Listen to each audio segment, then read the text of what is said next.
제 이름은 조연희, 올해 48살입니다. 오늘 제가 들려드릴 이야기는 혹시 누군가에게는 믿기 어려운 이야기일 수도 있습니다. 하지만 저는 제 두 눈으로 보고 제 두 발로 겪었고 제 뼈와 살이 직접 기억하는 이야기입니다. 시작 전 구독과 좋아요를 부탁드리며 계시는 곳에 행복과 감동이 가득하시길 바랍니다. 제가 살던 곳은 평양 외곽의 중성구역, 평양 안에서도 가장 가난한 사람들이 모여 사는 지역이었습니다. 남편 성철은 공장 하청 노동자였고 저는 하루 벌어 하루 살며 아이 둘을 키웠습니다. 우리는 가난했지만 그래도 사람답게 살고 있었습니다. 아이들은 학교에 갔고 남편은 매일같이 힘들어도 버티자라고 말했으며 저는 작은 바람이라면 매일 밤 가족이 굶지 않고 잠드는 것이었습니다. 그런데 2025년 가을부터 우리 삶은 한순간에 뒤집어졌습니다. 10월의 어느 날이었습니다. 항상 배급소에서 사람들이 웅성거리는 소리가 들리던 시간인데 그날은 이상하리만치 조용했습니다. 불길에서 창밖으로 슬쩍 내다보니 배급소 문 앞에 일시적 조정이라는 쪽지가 붙어 있었습니다. 이런 일은 처음이었습니다. 배급소가 조용하다는 건 배급이 끊겼다는 소리 아닌가? 저는 믿을 수 없었습니다. 평양 외곽이긴 해도 배급은 최소한의 생명줄이었습니다. 저녁에 남편이 들어왔습니다. 그는 집에 들어오자마자 신발을 벗지도 않고 이렇게 말했습니다. 연희야, 큰일 났어. 공장에도 오늘 밥이 옥수수죽이었어. 간부들조차 제대로 밥을 못 먹는다더라. 남편이 얼굴에는 공포가 서려 있었습니다. 그날 저녁 우리는 마지막 남은 쌀반대로 죽을 끓여 먹었습니다. 아이들이 밥그릇을 핫듯이 긁어먹는 모습을 보며 제 심장은 천천히 갈라지는 것 같았습니다. 다음날 저는 쌀이라도 구하려고 시장으로 갔습니다. 하지만 상황은 훨씬 심각했습니다. 평소 8,000원 하던 쌀 1kg 15,000원을 넘어 있었고 상인들은 얼굴이 하얗게 질려 있었습니다. 오늘 안 사면 내일은 2만원이요. 지금은 누가 쌀을 팔겠소? 저는 아이들 생각에 손이 떨렸습니다. 지갑 속에 있던 6,000원으로는 아무것도 살 수 없었습니다. 그때 제 앞에 줄을 서 있던 여인이 갑자기 앞으로 고꾸라지듯 쓰러졌습니다. 굶주린 몸이 버티지 못한 것이었습니다. 사람들은 순간 움찔했지만 도와주는 사람은 단 한 명도 없었습니다. 모두가 자기 살기 바빴습니다. 그 광경을 보는 순간 저는 숨이 턱 막혀왔습니다. 아, 이제 진짜 무너지고 있구나. 우리 동네가, 우리 삶이, 이 나라가. 그때는 아직 몰랐습니다. 그것이 시작일 뿐이었다는 것을. 며칠 후 남편이 손에 작은 자루 하나를 들고 들어왔습니다. 안에는 옥수수가 조금 들어 있었습니다. 여보, 어디서 구했어? 그냥 구했소. 그는 눈을 마주치지 않았습니다. 저는 묻지 않았습니다. 묻는 것이 더 무서울 때가 있습니다. 사람이 배고프면 사람답지 못한 일을 하게 된다는 걸 그때 처음 알았습니다. 그날 오후 딸 수령이가 울며 집에 돌아왔습니다. 엄마, 도시락 훔쳐가려고 해서 싸웠어. 친구들끼리 서로 밥 뺏으려고 싸우는 거야. 딸의 무릎은 긁히고 멍이 들어 있었습니다. 평범한 17살 아이들이 도시락 하나 때문에 서로를 물어뜯듯 싸우는 세상이 되어버린 것입니다. 저는 그날 밤 아이들 몰래 베개를 붙잡고 울었습니다. 저녁이 깊어지자 밖에서 들리지 말아야 할 소리가 들렸습니다. 살려줘. 제발. 그 뒤로는 무언가 탁 하고 부서지는 소리, 그리고 곧 조용해지는 어둠. 다음날 아침 들려온 소식은 우리 집 바로 위층에 사는 남자가 식량을 지키다 칼에 맞아 죽었다는 것이었습니다. 남편은 밤새 말을 잃었습니다. 그리고 결국 그가 먼저 그 단어를 꺼냈습니다. 연희야, 우리 이대로 가다간 죽소. 떠나자. 여기 더 있으면 우리 아이들 못 살려. 그 말 앞에서 저는 아무 말도 할 수 없었습니다. 남편이 울었습니다. 평생 울지 않던 사람이 그때 깨달았습니다. 이제 정말 떠나야 하는구나. 남편이 떠나자라고 말하던 그날 밤, 창밖에서는 여전히 누군가의 신음, 울음, 깨지는 소리가 들려오고 있었습니다. 평소 같으면 보이부 순찰이 다니는 시간인데 그날은 누구도 나오지 않았습니다. 보이부마저 자기 집 식량 지키느라 외출을 피한다는 소문이 돌고 있었기 때문입니다. 저는 그 방 안에서 아이들이 잠든 얼굴을 하나하나 쓰다듬었습니다. 잠자고 있는 아이들의 입술이 말라 있었고 희미한 숨소리마저 약해져 보였습니다. 그날 밤 저는 결심했습니다. 어떻게든 이 아이들만큼은 살려서 데리고 나가겠다. 다음날 아침 남편은 작은 목소리로 말했습니다. 평성에서 온 사람이 있어. 사람들 몰래 국경까지 데려가는 일을 한다더라. 그 사람이 믿을만해? 믿을 수 있는 사람은 아니오. 하지만 지금은 그것밖에 방법이 없음소. 남편은 며칠 전 공장에서 만난 사람에게 들었다며 브로커의 위치를 알려줬습니다. 제가 걸음을 떼려는 순간 남편이 제 손을 잡았습니다. 연희야, 겁나지? 겁나지요. 하지만 여기 있는 게 더 무서워요. 남편과 저는 오후 늦게 브로커를 만나러 갔습니다. 통일거리 시장 뒤편, 담배와 술 냄새가 섞인 흐린 골목에 선 남자 하나가 서 있었습니다. 50대쯤 돼 보이는 얼굴에 깊은 흉터가 있는 남자였습니다. 눈빛은 살아있는 듯 하면서도 죽어있는 듯 했습니다. 남쪽으로 가고 싶다고? 그의 첫마디였습니다. 남편이 고개를 끄덕이자 그는 손가락 2개를 올렸습니다. 한 사람 20만 원이요. 4명이면 80만 원. 남편과 제 표정이 굳었습니다. 80만 원이라니 말도 안 되는 금액이었습니다. 그렇게 큰 돈 어디서 구하라는 거요? 제가 입술을 깨물며 묻자 브로커는 짧게 내뱉었습니다. 몰라. 돈 없으면 돌아가시오. 난 자선 사업하는 사람 아니니까. 그 말투에는 어떠한 감정도 없었습니다. 사람을 숫자로만 보는 듯한 눈빛. 우리는 그 차가운 눈빛을 보며 이 길이 얼마나 위험한지 다시 실감했습니다. 하지만 돌아갈 수는 없었습니다. 집에 돌아오자 남편과 저는 집안을 둘러보았습니다. 우리 집에 값이 되는 물건이라고는 오래된 TV, 식기 몇 개, 그리고 시어머니가 남편에게 물려준 금반지 하나뿐이었습니다. 그 반지는 결혼식 날 시어머니께서 주시며 하신 말씀이 기억났습니다. 연희야, 이건 우리 집에서 대대로 여자에게만 전해지는 거야. 너도 이걸 소중히 간직해라. 평생 손에서 놓지 않던 반지였습니다. 그 반지를 손에 들자 손끝이 얼음처럼 차가워졌습니다. 남편이 조용히 말했습니다. 연희야, 지금은 그걸 팔아야 살 수 있소. 저는 고개를 숙였습니다. 눈물이 반지 위로 떨어졌습니다. 어머니, 죄송합니다. 그렇지만 이 반지보다 더 소중한 것들이 있어요. 아이들이요, 남편이요. 우리 가족입니다. 다음날 저는 반지를 가지고 시장으로 갔습니다. 금 거래를 하는 남자에게 보여주자 그는 반지를 한참 보고는 말했습니다. 50만 원. 너무 적은 거 아니요? 적어도 70은. 요즘 금값 떨어졌소. 50도 많이 주는 거요. 저는 숨을 깊게 들이쉬고 말했습니다. 팔겠소. 반지가 제 손을 떠나는 순간 마치 가족의 한 조각을 뜯어내는 듯한 고통이 느껴졌습니다. 그리고 남편의 시계, TV, 식기와 그릇까지 모두 팔았습니다. 아들 명호가 소중히 아끼던 축구공도 팔아야 했습니다. 엄마, 그건 내 선물인데. 명호야, 우리 살려고 그러는 거야. 저는 아이를 부둥켜 안고 울었습니다.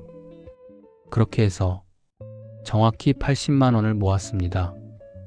우리는 다시 브로커를 찾아갔고 그는 돈을 세면서 말했습니다. 좋소. 사흘 뒤 새벽 3시 여기로 나오시오. 무슨 일이 있든 지체하면 안 돼요. 그 말의 의미는 지각하면 버리고 간다는 뜻이었습니다. 사흘 동안 저는 거의 잠을 자지 못했습니다. 아이들을 굶기면서 떠나지 않을 수는 없었습니다. 그 사흘은 마치 죽음을 기다리는 시간 같았습니다. 드디어 출발하는 날, 새벽 공기가 뼛속까지 파고들 만큼 차가웠습니다. 우리는 집 문을 조용히 닫고 뒤돌아보지 않았습니다. 브로커가 화물차를 끌고 왔습니다. 짐칸에는 이미 두 가족이 타고 있었습니다. 타라. 덥게 열지 마라. 소리 내면 죽는 거요. 우리는 짐칸으로 올라갔고 덮개가 닫히자 완전한 암흑이 되었습니다. 트럭이 움직이기 시작한 지 20분쯤 되었을 때였습니다. 정지, 검문, 차가 급히 멈췄습니다. 아이들은 눈을 크게 뜨고 저를 바라보았습니다. 저는 아이들의 입을 조용히 막으며 속삭였습니다. 숨도 크게 쉬지 마. 덮개 바로 밖에서 군인의 목소리가 들렸습니다. 뭐 싣고 가오? 감자요. 평성으로 갑니다. 열어보시오. 덮개를 잡아당기는 소리가 들렸습니다. 그 순간 브로커의 목소리가 아주 낮게 들렸습니다. 동무, 이 밤중에 힘들지 않소? 담배 한 보루 가져왔는데. 잠시 숨막히는 정적이 흐른 뒤 됐소. 가오. 덮개가 다시 덮였습니다. 트럭이 움직이기 시작하는 순간 저는 그 자리에서 울음을 터뜨릴 뻔했습니다. 하지만 울면 아이들도 울까봐 가슴으로 삼켰습니다. 트럭이 평양 외곽 깊은 산길에서 멈췄습니다. 브로커가 덮개를 열었습니다. 내려. 여기서부터는 걸어야 한다. 산은 어둠에 잠겨 있었고 바람은 몸을 찢듯이 스쳤습니다. 저는 아이들의 손을 꼭 잡았습니다. 엄마 무서워. 엄마가 있잖아. 절대 놓지 마. 우리는 가파른 산길을 말도 없이 걸었습니다. 낮에는 숨고 밤에만 움직였습니다. 이틀 동안 먹은 것은 집에서 가져온 옥수수떡 몇 조각뿐이었습니다. 둘째 날 밤, 우리는 작은 동굴에 숨어 있었습니다. 나무 냄새, 흙 냄새가 코를 찌르고 땅은 축축하고 차가워 아이들이 떠는 몸을 감싸 안아야 했습니다.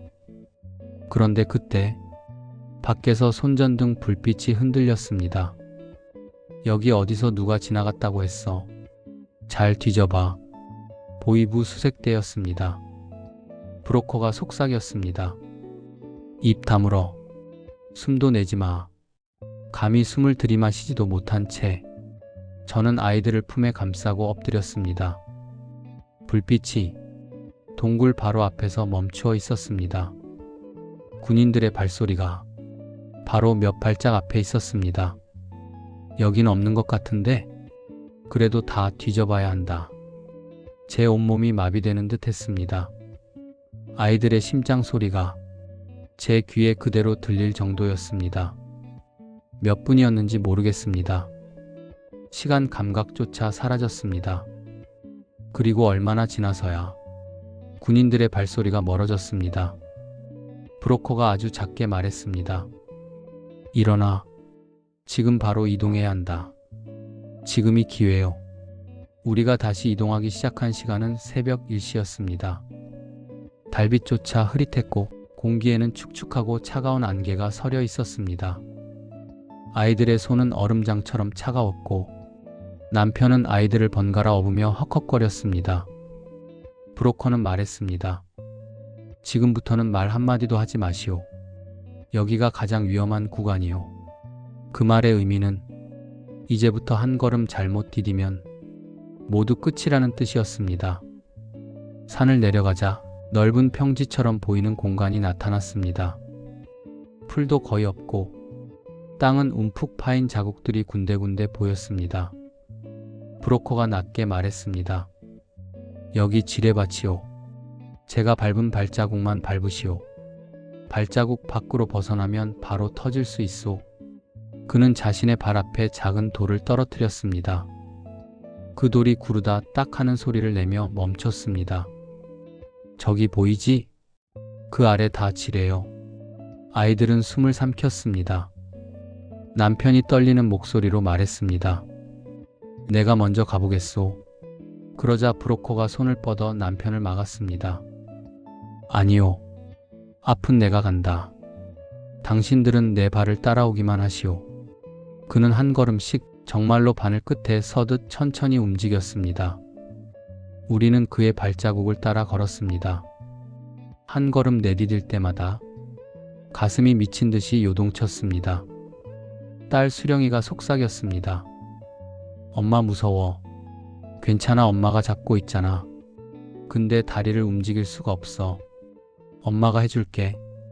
따라와. 제발. 수령이의 손은 땀과 눈물로 젖어 있었습니다. 중간쯤 왔을 때 브로커가 갑자기 속삭였습니다. 멈춰. 우리 가족은 그대로 얼어붙었습니다. 앞에 불빛이 있다. 멀리서 보이부 수색대의 손전등이 흔들리고 있었습니다. 조금만 더 다가오면 우리가 서 있는 곳까지 도달할 수 있는 거리였습니다. 브로커가 말했습니다.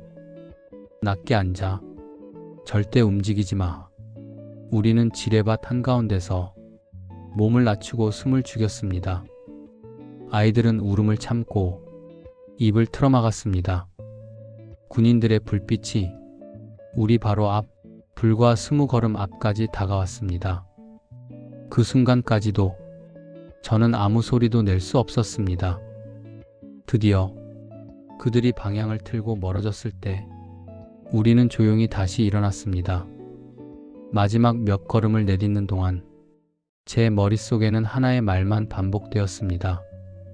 제발 살아서 나가게 해주세요. 제발. 드디어 지뢰밭을 빠져나왔습니다. 그 순간 저는 다리에 힘이 풀려 그 자리에 주저앉고 말았습니다. 지뢰밭을 지나자 웅장한 강물이 나타났습니다. 모습만 보면 조용하고 잔잔했지만 이 강은 많은 사람의 목숨을 앗아간 곳이었습니다. 브로커가 말했습니다. 물살이 빠르니 조심하시오. 아이들은 잡고 절대 놓지 마시오. 강물에 발을 담그는 순간 심장이 얼어붙는 것 같았습니다. 아! 딸이 비명을 참으며 강물 속에 발을 넣었습니다. 남편은 아들을 업고 이를 악물고 강물 속을 걸었습니다. 강물은 허리까지 차올랐고 우리는 몇 번이나 휘청거리며 물살에 휩쓸릴 뻔했습니다. 강 한가운데쯤 갔을 때 갑자기 뒤쪽에서 군용 트럭 소리가 들렸습니다. 멈춰. 손전등 켜라. 보이부였습니다. 강물 속에서 우리는 몸을 움츠린 채 움직일 수 없었습니다. 저기, 뭐가 움직이지 않았어? 빛 비춰봐. 손전등 불빛이 강 수면을 스쳤습니다. 우리 머리 바로 위를 바람만 스쳐도 얼어붙을 순간, 숨이 멎는 순간, 바로 그때 바람이 갑자기 강하게 불어 강 표면에 큰 물결이 일었습니다. 물결이 손전등 빛을 흐트러뜨렸고 군인들은 욕을 내뱉으며 말했습니다. 아, 젠장 그냥 물살이었나봐. 됐다, 돌아가. 그들이 떠난 뒤 브로커가 크게 속삭였습니다. 빨리 건너. 지금이 기회다. 우리는 온 힘을 다해 강을 건너기 시작했습니다. 물에서 나와 철책으로 향하는 순간 저는 무릎을 꿇고 하늘을 보며 울었습니다. 철책 앞에는 사람이 겨우 기어 들어갈 수 있는 작은 구멍이 있었습니다. 여기로 들어가시오. 저기 나가면 남쪽이오. 남편이 먼저 들어갔습니다. 그런데 옷이 철조망에 걸려 남편이 움직일 수 없었습니다. 여보, 움직이지 마. 브로커가 조심히 철조망을 들어 남편을 빼냈습니다. 다음은 아이들, 그리고 마지막은 저였습니다. 제가 기어가려는 순간 철조망 끝이 제 손을 긁어 피가 떨어졌습니다. 그런데 그 피가 마치 나를 현실로 되돌리는 것 같았습니다. 기어 나왔을 때 브로커가 말했습니다. 여기가 남쪽이요. 그 말을 듣는 순간 무릎이 풀려 그대로 주저앉았습니다. 살았다. 살았다. 우리 살았다. 제 입에서 터져나온 말은 울음인지 기도인지 알 수 없었습니다. 숲속에서 조금 걷자 멀리서 손전등이 보였습니다. 남편이 손을 들고 외쳤습니다. 우린 민간인이요. 우린 탈북자요. 남한 군인들이 총을 들고 다가왔습니다. 멈춰. 손 들고 있어. 아이들이요. 제발. 괜찮습니다. 여긴 대한민국입니다. 그 말이 제 모든 근육을 무너뜨렸습니다. 군인들은 따뜻한 담요를 덮어주었고 뜨거운 물을 건네주었습니다. 그 작은 온기 하나에 저는 결국 울음을 참지 못하고 그 자리에서 소리 없이 흐느꼈습니다. 하나원에서는 평생 들어보지 못한 말을 들었습니다. 여러분은 존엄을 가진 사람입니다. 여기는 여러분의 인생이 시작되는 곳입니다. 누구도 여러분을 강제로 통제하지 않습니다. 그 말들은 제게 천국의 언어처럼 들렸습니다. 아이들은 배불리 밥을 먹으며 아픈 곳도 치료받고 마음껏 뛰어다닐 수 있었습니다. 남편은 어느 날 밥을 먹다가 울음을 터뜨렸습니다. 연희야, 평생 먹어본 밥 중에 이게 제일 맛있구만. 그 말에 저도 밥그릇을 들고 울었습니다. 지금 저는 서울 강북구의 작은 도시락 공장에서 일합니다. 남편은 건설 현장에서 일하며 가끔 허리가 아프다고 하지만 그래도 여긴 살만하네라고 말합니다. 딸 수령이는 사회복지를 전공하며 엄마 같은 사람들을 돕고 싶다고 말합니다. 아들 명호는 학교 축구부 에이스입니다. 남한 생활은 쉽지 않았습니다. 편견도 있었고 가난도 있었고 눈물도 있었습니다. 하지만 우리는 자유였습니다. 우리는 살아 있었습니다. 그리고 언젠가 통일이 올 것이라 희망을 버리지 않았습니다. 요즘 뉴스에서는 북한 사회가 조금씩 변화하고 있다는 소식이 들립니다. 더 많은 사람이 국경을 넘고 평양 바깥 지역은 자치 상태처럼 흘러간다는 이야기. 저는 오늘 이 라디오 앞에서 조용히 말하고 싶습니다. 북쪽에 있는 모든 사람들, 가족을 지키기 위해 버티는 모든 어머니들, 희망을 잃지 마십시오. 변화는 이미 시작되었습니다. 언젠가 우리는 하나가 될 것입니다. 그리고 마지막으로 제 딸이 제게 해준 말을 그대로 전하고 싶습니다. 엄마, 통일되면 우리 고향에도 따뜻한 빵집 생길까? 저는 웃으며 말했습니다. 응, 생기고 말고 그날 가서 우리가 제일 먼저 사줄 거다. 감사합니다. 구독과 좋아요는 영상을 제작하는 데 큰 도움이 됩니다. 항상 계시는 곳에 행복과 감동이 가득하시길 바랍니다.